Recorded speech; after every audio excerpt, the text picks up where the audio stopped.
क्षमा करें। हे प्रभु, हमसे जो गलती हुई उसको आप हमें क्षमा करें। लेकिन भगवान आपका एक वृंदावन बिहारी लाल की, द्वारकाधीश महाराज की जय। भगवान श्री कृष्ण को यही दिखाएंगे। और बंधुओं, जिस लीला कथा के माध्यम से जो हम यहाँ से व्यासपीठ से आपको सुना रहे हैं, वही लीला के माध्यम से आप दर्शन करें और शांति का दान दे, बड़े ही भाव के साथ में सुने। एक बार प्रेम से वृंदावन बिहारी लाल की।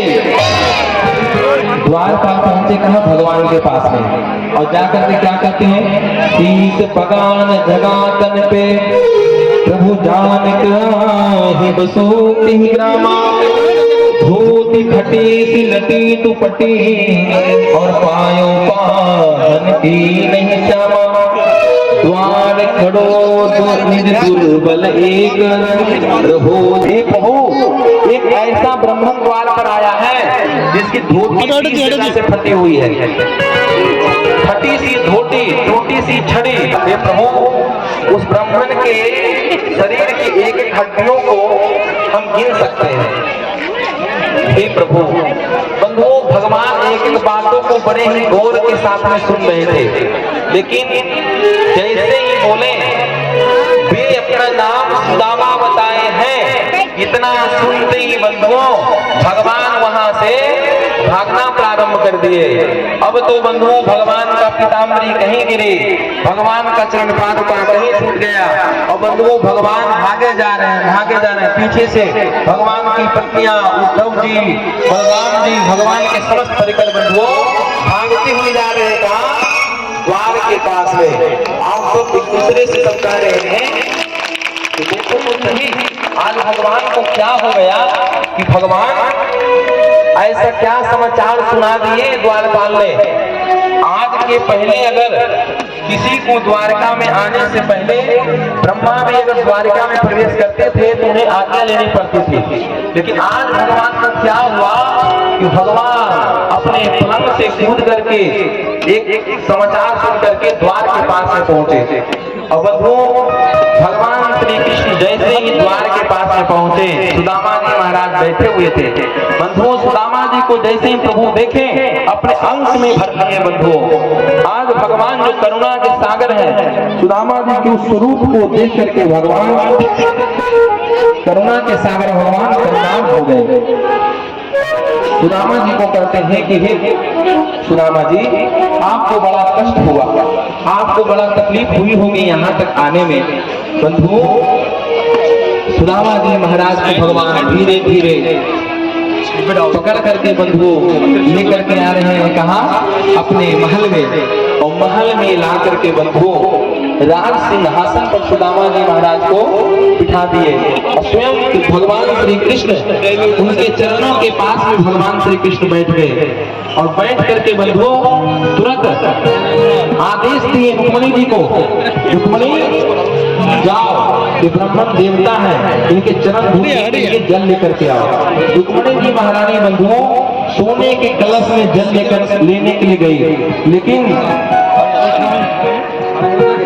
सुखदेव जी वर्णन करते हैं कि बंधुओं जब तक रुक्मणी जी महारानी जल लेकर के आती, उससे पहले भगवान श्री कृष्ण अपने आंखों के अश्रु बिंदु से सुदामा जी को चरणों को पखार रहे हैं कि देखी सुदामा की दीन दशा, कि देखी सुदामा की दीन दशा, करुणा करके करुणा निधि रोए, पानी परात को हाथ छुओ नहीं, नैना के जल सोपग धोए।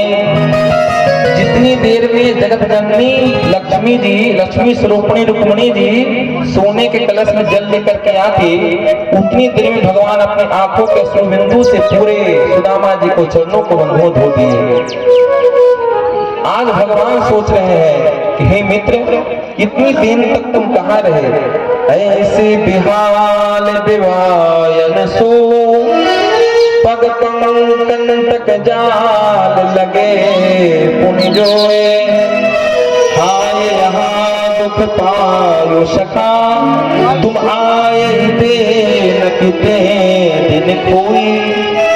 आज बंधुओं भगवान श्री कृष्ण सुदामा जी के तलवों को देख रहे हैं। एक एक तलवों में बंधुओं अनंत कांटे चुभे हुए हैं। सुदामा जी के पैरों में विवाहियां फटी हुई है। और आज बंधुओं भगवान जो करुणा के सागर थे फूट फूट के रो रहे हैं। सुदेव जी महाराज कहते हैं कि हे परीक्षित, यह सब दृश्य देख करके पूरी द्वारकावासी भौचक्के हो गए। क्या भगवान कर क्या रहे हैं? क्योंकि सुदामा जी के बारे में कोई जानते तो है नहीं कि सुदामा जी हैं कौन। और आज पूरे द्वारकावासी भौचक्के बने बैठे हुए हैं। सोच रहे देखो तो सही कि आज कौन ऐसा ब्राह्मण आया है। आज के पहले ब्रह्मा और शिव जी को भी अगर द्वारका में आनी होती है तो सबसे पहले अनुमति लेनी पड़ती है। आज भगवान इस अद्भुत ब्राह्मण के चरणों को धो रहे हैं। रुक्मिणी जी क्या सोचती है मन में कि मैंने न कृतम पुण्यम अवधूते न भिक्षुणा श्रियाहीने न लोकेस्मिन् गृहीते न धनेन च। रुक्मिणी जी सोचती है कि किमनेन कृतम पुण्यम, ये ब्राह्मण ने ऐसा कौन सा सत्कर्म किया है, ऐसा कौन सा पुण्य किया है कि जगतपति लक्ष्मीपति त्रिलोकीनाथ आज इनके चरणों में बैठे हुए हैं। बंधुओं भगवान श्री कृष्ण सुदामा जी के विधिवत पूजन किए, अर्चन किए। इसके पश्चात बंधुओं सुदामा जी को अपने निज भवन में ले जाकर के बंधुओं सुदामा जी को स्नान ध्यान करवाए और अपना पीताम्बरी सुदामा जी को पहनने के लिए दिए। बंधुओं भगवान की पीताम्बरी को पहन करके सुदामा जी महाराज बड़े प्रसन्न हैं, प्रमुदित हैं। सुदामा जी महाराज के सामने अपने पत्नियों को बंधुओं आदेश दिए भगवान, आओ महाराज ये बड़े तपस्वी महात्मा है, इनके चरणों में आकर सब प्रणाम करो। अब बंधुओं सुदामा जी महाराज के चरणों में आकर रुक्मिणी कहती है, भगवान मैं रुक्मिणी प्रणाम करती हूँ, अखंड सौभाग्यवती हो, अखंड सौभाग्यवती होगा। मैं जामवती प्रणाम करती हूँ, अखंड सौभाग्यवती होगा। बंधुओं एक एक करके 500 पत्नियां प्रणाम की। सबको सुदामा जी अखंड सौभाग्यवती होगा, अखंड सौभाग्यवती होगा। अब 500 बार आप हाथ को ऐसे ऐसे करो। सुदामा जी का हाथ ही दर्द करने लगा। महाराज ये बताओ ये सब है कौन? ये सब वही है जो आप समझ रहे हैं। सुदामा जी नहीं समझे। बंधुओं सुदामा जी सोचे कि जब कोई ब्राह्मण देवता जब घर में आते हैं तो स्वाभाविक है आस पड़ोस के लोग भी आ जाते हैं आशीर्वाद लेने के लिए। तो सुदामा जी कहते हैं कि नहीं यार ये सब है कौन? सुदामा जी ये सब वही है आप जो सोच रहे हैं। बंधुओं भगवान बोले कि ये सब हमारी पत्नियां हैं। अरे कन्हैया इतने विवाह किए आज तक हमें तुम निमंत्रण पत्र भी नहीं भेजे। बंधुओं भगवान श्री कृष्ण मुस्कुराए, अरे महाराज क्या बताएं, मेरा शादी इतनी जल्दी जल्दी में हुआ कि कोई निमंत्रण कार्ड छपता तो मैं आपके पास में भेजता। बंधुओं सुदामा जी महाराज को बंधुओं भगवान श्री कृष्ण प्रणाम करते हैं, सब पत्नियों को बदल भगवान कृष्ण को आशीर्वाद दिए। आज बंधुओं भगवान के साथ में सुदामा जी महाराज सुंदर व्यंजन आदि प्रसाद पाए। इसके तत्पश्चात सुदामा जी महाराज और भगवान श्री कृष्ण आज बंधुओं आपस में वार्तालाप कर रहे हैं। क्या करते हैं कि अपि ब्रह्मण गुरुकुलात् भवताल प्रदक्षिणा समाप्तेन सर्वात्मा भर्यो न सदृशी नमा। उन्होंने कि सुदामा जी महाराज आप ये बताइए, आप अगर बचपन में जब आप गुरुकुल में पढ़ते थे तो गुरु जी कहते कि पढ़ने में तो सुदामा मेरा सबसे तेज है और उधम मचाने में कृष्ण तेज है। लेकिन महाराज आप बचपन में आप कहते थे कि मैं कोई शादी विवाह नहीं करूंगा, मैं बैरागी बाबा बनूंगा, साधु बनूंगा। तो क्या आप शादी विवाह किए कि नहीं किए, कैसे ही रह गए? अरे कन्हैया, ये भी भीड़ में भी कुछ पूछने की बात है? अरे महाराज भीड़ नहीं है, सारी हमारी पत्नियां हैं, हमारे बच्चे हैं। महाराज ये तो बताओ, सुदामा जी बड़े संकोची थे, क्या बोले? कन्हैया, विवाह करने की इच्छा तो नहीं थी, लेकिन अपने माता पिता को आग्रह को ठुकरा नहीं पाया, और तुम्हारी भाभी का नाम सुशीला है। अच्छा महाराज, तो आप कहाँ हमें निमंत्रण पत्र भेजे? अरे कन्हैया क्या बताएं, कुछ बात ही ऐसी हुई कि जल्दी जल्दी में विवाह करना पड़ा। कोई बात नहीं महाराज, लेकिन ये बात मैं आपसे क्यों पूछा हूँ आपको पता है? तुम पूछे हो तो तुम जानो, बताओ क्यों पूछे हो? तो भगवान कहते हैं कि मैं इसीलिए पूछा हूँ कि आप अगर अकेले रहते ना सुदामा जी, तो मैं आपसे कुछ याद नहीं कहता, लेकिन भाभी है तो भाभी हमारे लिए क्या भेजी है? क्या बोले? अगर भाभी है तो भाभी हमारे लिए क्या भेजी है? बंधुओं, भगवान तो सबके हृदय के भाव को जानते हैं। अब सुदामा जी महाराज बड़े संकट में फंस गए। बंधुओं, सुदामा जी महाराज जब से आए थे, पूजन हो गया, स्नान ध्यान सब हो गया, भोजन हो गया, लेकिन किसी को पता नहीं चला। सुदामा जी अब भी अपने काट में दबा करके चावल के पोटली को बंधुओं रखे हैं, किसी को पता तक नहीं चला। और अब जब भगवान कृष्ण बोले कि भाभी हमारे लिए क्या भेजी है, सुदामा जी संकोच कर रहे हैं कि देखो तो सही, ये जो रानियां हैं इनकी बड़े बड़े राजकुमारियां हैं, अब मैं इनके सामने अगर चावल का टूटा हुआ चावल का पोटली है दूंगा तो लोग क्या सोचेंगे कि बड़ा आया मित्र बनने के लिए और चावल का पोटली लेकर के आया है मेरे प्रभु के लिए। सुदामा जी महाराज बंधु संकोच में है, लेकिन सुखदेव जी कहते हैं कि हे परीक्षित, सुदामा जी कहते हैं कन्हैया, भाभी क्या भेजी है ना, इसकी बात हम लोग बाद में कर लेंगे। पहले ये बताओ, जब हम लोग गुरुकुल में रहते थे तो गुरुदेव हमसे कितना स्नेह करते थे, कितना प्रेम करते थे। एक बार हम दोनों अपने गुरुदेव के लिए जंगल में समिधा लेने के लिए गए थे, तो उस समय जंगल में इतनी जोर से तूफान आंधी आई कि हम दोनों एक वृक्ष पर चढ़ करके पूरी रात्रि व्यतीत किए।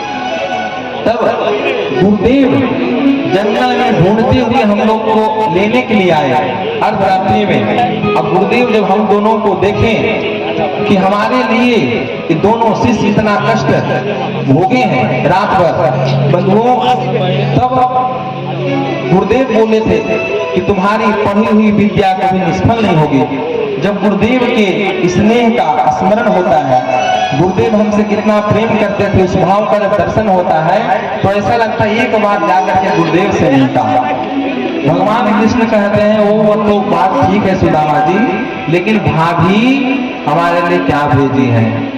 बंधुओं, यही तो भगवान की विशेषता, हरि भूलू हरि नाम न भूलू। अरे कन्हैया, तू बार बार भाभी के पीछे पड़ा है, ज्यादा भाभी के पीछे पड़ेगा ना तो मैं तुम्हारी सारी पोल पट्टी खोल दूंगा। यहाँ पे भगवान में क्या खोलेंगे? यही बोलूंगा कि बचपन में ये गोकुल की गलियों में नंगे डोला करते थे। अरे सुदामा जी, ये सब माखन चोरी आदि लीलाओं को देखकर तो इतनी हमारी रानियां बन गई हैं, ये सब तो प्रभाव नहीं पड़ेगा हम पे। बंधुओं, सुदामा जी महाराज के भाव को बंधु भगवान समझ रहे हैं। भगवान स्वयं बोले हैं बंधुओं भागवत में, क्या कहते हैं? हे सुदामा जी, क्यों संकोच कर रहे हो? अरे जो लेकर के आए हो सो मुझे समर्पण कर दो। भगवान क्या बोले? पत्रम पुष्पम फलम तोयम यो में भक्त्या प्रहक्षते तदहम भक्ति प्रहता अस्नामि प्रयतात्मनः। क्या बोले कि भक्त, अगर कोई भी भक्त कोई भी पत्ता, कोई भी फूल, कोई भी फल, तोयम कोई भी जल कहीं से लाकर दे दे, उसको भाव से दिया हुआ वस्तु को मैं सिर्फ स्वीकार ही नहीं करता, उसका भोग लगा देता हूँ। बंधुओं, भगवान गीता में भी भागवत में भी लिखे हैं, कोई तुलसी पत्ता का नाम ले लिए, पत्रम पुष्पम फलम तोयम, भाव से कुछ भी ला करके मुझे समर्पण भक्त करता है ना, तो उसके भाव को देख करके उसके दी हुई वस्तु को मैं ग्रहण कर लेता हूँ। ये सुदामा जी क्यों संकोच करते हैं? बंधुओं, सुदामा जी बड़े संकोच ही कर रहे हैं, सोच रहे हैं कि कैसे दूं, लेकिन सुदामा जी की बात को भगवान समझ गए, हृदय को समझ गए। और बंधुओं, भगवान जबरदस्ती सुदामा जी को पकड़ लिए और पकड़ करके बंधुओं कहते हैं कि सुदामा जी ये आपका जो बायां कान है उठा हुआ कैसे दिख रहा है? अरे कुछ नहीं कन्हैया, बहुत दूर से आया हूँ ना, हाथ में दर्द हो गई है। अरे देखो तो सही है ना, आपका दर्द कर रहा है हाथ, अब मैं दबा रहा हूँ पैर। सुदामा जी मैं इतना अच्छा मालिश करता हूँ ना, एक बार हाथ दीजिए, आपका ऐसा मालिश करूंगा जीवन में भी कभी दर्द नहीं होगा। लाइए हाथ। बंधुओं भगवान पकड़े जैसे ही सुदामा जी के हाथ की चावल की पोटली धाम से नीचे गिर गई। और सुदामा जी महाराज संकोच करने के भगवान बंधुओं उस चावल की पोटली को उठाए और उठा करके बंधु पलट पलट के देख रहे हैं। देखो तो सही कैसा ब्राह्मण है, इतनी विपत्ति। ऐसा एक वेद का विद्वान ब्राह्मण के घर में इतना तकलीफ नहीं हो सकता है। मैं अपने सुदामा को सर्वस्व दे दूंगा। और बंधुओं ऐसा सोचकर भगवान क्या किए, उस चावल के पोटली को जैसे ही खोले कि जो करुणा के सागर है भगवान, आज भगवान के आंखों से बंधुओं अश्रु बिंदु प्रवाहित होने लगा कि देखो तो सही इस सुदामा के घर के एक भी दाना इसमें नहीं है, इतना गरीबी। और बंधुओं उस चावल में से एक मुट्ठी चावल भगवान अपने मुख में खाए, अनेक विश्वात्मा। और एक मुट्ठी जैसे ही बंधुओं चावल खाएं और मन में कहते हैं कि जो सुख स्वर्ग के राजा इंद्र को जो सुख मिलता है वो सुख मैं अपने सुदामा को प्रदान करता हूँ। क्या बंधुओं दे रहे हैं किसी को कुछ पता नहीं है, सिर्फ रुक्मणी जी को छोड़कर।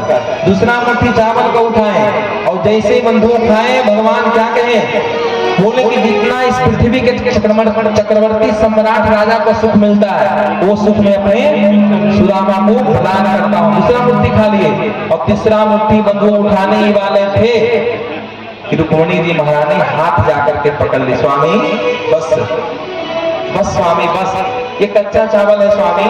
अंदर अंदर तो बंधुओं बात हो रही है कि आज बड़े आए ब्राह्मणों के ऊपर कृपा लुटाने वाले। एक वह भी ब्राह्मण था जब क्षीर सागर में शयन कर रहे थे तो बिना सोचे समझे गया आपके छाती में जोर से प्रहार किया, लात का प्रहार। बंधुओं भृगु जी महाराज का स्मरण करा रहे हैं तो लक्ष्मी जी मन ही मन। भृगु जी महाराज गए कहा, क्षीर सागर में, वैकुंठ में। और जब देखे देवों की परीक्षा ले रहे थे तो जोर से 1 लाख लगाए। तो आज लक्ष्मी जी मन ही मन कहते हैं कि बड़े आए ब्राह्मणों पर कृपा लुटाने वाले। एक वह भी ब्राह्मण था जो बिना सोचे समझे आपके हृदय में वक्षस्थल में 1 लाख लगाया था। इतनी कृपा करने की क्या आवश्यकता थी? भगवान बोले हैं कि क्यों न करूं, वो भी ब्राह्मण ही था जो आपका संदेश पत्र लेकर के आया था। अगर वो पत्र लेकर के नहीं देता तो द्वारिका की रानी आप कहां से बनती? बंधुओं अंदर अंदर में नोक झोंक चल रहा है रुक्मणी जी में और भगवान में कि मैं दूं क्यों नहीं दूं। तो रुक्मणी जी कहते हैं कितना क्यों दे रहे हैं? बंधुओं रुक्मणी जी महारानी ऊपर से ही कही प्रभु बहुत हो गया, ये कच्चा चावल है भगवान, ज्यादा मत खाइए। बंधुओं भगवान कहते हैं कि देवी तुम कहती हो तो अब मैं नहीं खाता हूँ। सुदामा जी कहने लगे कन्हैया कच्चा चावल भी कोई खाने की वस्तु है। और बंधुओं वो चावल रुक्मणी जी के हाथों में दे दिए। रुक्मणी जी महाराज ने अपने सब परिकरों में अपने पूरे परिवार में बांट दी। सुदामा जी महाराज को भगवान क्या दिए क्या नहीं दिए कुछ भी किसी को पता नहीं। बंधुओं सुदामा जी महाराज सानंद निवास किए रात्रि में।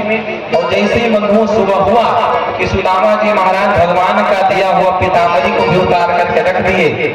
और बंधुओं जो फटी धोती पहन कर आए थे ना, वही फटी हुई धोती पहन करके कहते हैं कि कन्हैया बहुत दिन हो गया वहां से चले हुए, तुम्हारी भाभी अकेली होगी, कभी अगर अवसर मिलेगा तो मैं तुम्हारी भाभी को लेकर के इस द्वारिका में मैं यहाँ आऊंगा। अब मुझे जाने की अनुमति प्रदान करें। बंधुओं सुदामा जी महाराज को भगवान कहते हैं कि सुदामा जी बहुत दिनों के बाद आप यहाँ आए, कम से कम 2-4 दिन तो यहाँ रहिए। लेकिन बंधुओं सुदामा जी कहने कन्हैया कभी अवसर मिलेगा तो मैं अवश्य आऊंगा। बंधुओं न एक बार सुदामा जी कुछ मांगे न भगवान स्वेच्छा से कुछ दिए। सुदामा जी महाराज बंधुओं दोनों सखा आपस में मिल करके सुदामा जी महाराज बंधुओं भगवान को स्मरण करके वहां से विदा लिए। सुदामा जी महाराज जा रहे हैं घर। जब सुदामा जी महाराज बंधुओं अपने घर के पास में आए तो क्या देखते हैं? सुदामा मंदिर देख डरे, सुदामा मंदिर खातिर देख डरे, यहाँ तो हती में छोटी सी झोपड़िया और कंचन महल खड़े। अरे यहाँ पर तो मेरी टूटी सी झोपड़ी थी, यहाँ इतना सुंदर महल कहाँ से आ गया? बंधुओं, जैसा महल भगवान कृष्ण का द्वारका में था ना, वैसा ही महल सुदामा जी के कुटिया के सामने भगवान दिव्य और भव्य महल बनवा दिए। बंधुओं, विश्वकर्मा जी को आदेश देकर के भगवान दिव्य और भव्य महल तो बनवा दिए। सुदामा जी महाराज बहुत चक्के हैं, कह रहे यहाँ हमारी टूटी सी कुटिया थी, आज यहाँ इतना बड़ा विशाल भवन कहाँ से बन गया? ऐसा लगता है चारों तरफ देखें, बोले कि बाकी तो सबका घर ऐसा ही दिख रहा है, लेकिन मेरा घर कहाँ गया? ऐसा हो सकता है बहुत दिन हो गया, तो सुधीर जी होंगे वो हमारे घर को खरीद लिए होंगे, यहाँ अपना भवन बना लिए होंगे। जब लोगों से पूछे कि भैया इस पुरी का नाम क्या है, लोगों ने इस पुरी का नाम सुदामापुरी है। आश्चर्यचकित हो गए। बंधुओं, द्वार पर जाकर के सुदामा जी कहते हैं कि भैया ये बताओ, अगर सुदामा जी महाराज अंदर अगर होंगे, अगर सुदामा जी महाराज जो आपके जो राजा है वो अंदर अगर होंगे तो उनको बुला करके ले जाओ। बोले सुदामा जी महाराज बहुत दिन हो गए द्वारका गए हैं। और बंधु, सुदामा जी को पूर्ण विश्वास हो गया कि पीढ़ी टांग वाले कन्हैया की कोई चाल है। बंधुओं, सुदामा जी कहते हैं समझ गए, बोले कि कम से कम जा करके तो कम से कम अंदर सूचना तो दे दो। बंधुओं, द्वारपाल गए, अंदर सूचना दिए। सुदामा जी की धर्म पत्नी, बंधुओं जब जीवन में धन आता है ना, जब समृद्धि आती है तो बंधुओं स्वरूप भी अपने आप चेंज हो जाता है। तो सुदामा जी के घर में धन वैभव जब सब कुछ आ गया ना, तो बढ़िया बढ़िया साड़ी, नूतन नूतन वस्त्र, नाना प्रकार के आभूषणों को धारण करके सुदामा जी महाराज की धर्म पत्नी बंधुओं एक सोने की थाल में आरती सजा करके अपनी 10वीं सखियों के साथ में सुदामा जी का स्वागत करने के लिए पधारी। सुदामा जी जैसे ही देखे, बंधुओं पीछे मुड़ के जाने लगे, एक गलत जगह में आ गया, ये मेरी पत्नी नहीं हो सकती। अब बंधुओं जैसे ही आई तो सुदामा जी को आवाज लगाते, सुदामा जी, तो आवाज से पहचान लगे, सुशीला ये तुम्हारा दो चोटीला कहाँ से? इतना वैभव ये प्रभु, आपको दर्शन चाहिए था, मुझे धन चाहिए था, भगवान दोनों पर खूब कृपा किए। बंधुओं, सुदामा जी महाराज कहते हैं कि हे देवी,